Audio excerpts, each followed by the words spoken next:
बोला बोला मेहरा वाली मैया की डीजे कंचन राज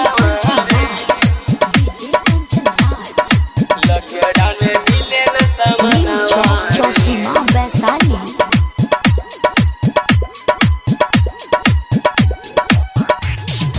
कैसे हम कहरी पूजा नवारे लॉकडाउन में मिले न सामानवारे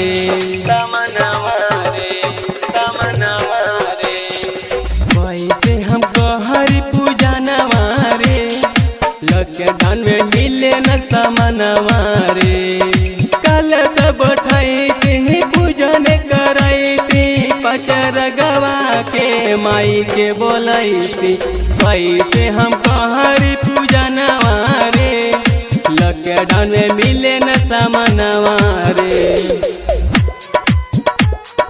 कैसे हम कहरी पूजा म्यूजिक डायरेक्टर कंचन राज नीम चौक चौसीमा वैशाली।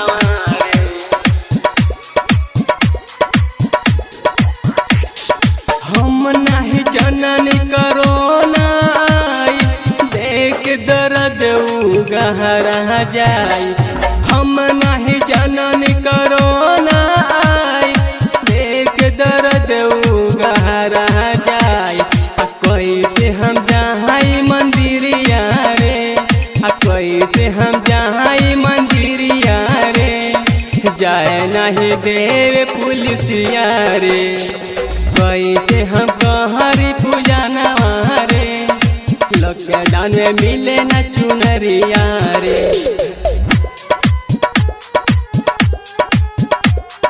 डीजे कंचन राज पूजा नवारे लॉकडाउन में मिले न नीम चौक चौसीमा वैशाली। कितना जने है गहले है गैले जाने हो रौर पबत मैया अब तह आस हो।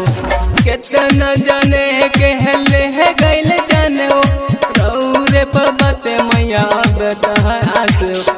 कुंदन महेश लिखे गानावारे कुंदन महेश लिखे गानावारे विनोद प्रेमी गावे गानावारे कैसे हम कहरी पूजा नवारे लॉकडाउन में मिले न सामानवारे कल सब उठाई पूजन कराई पचर गवा के माई के बोलाई कैसे हम कहरी पूजा नवारे लॉकडाउन में मिले न सामानवारे।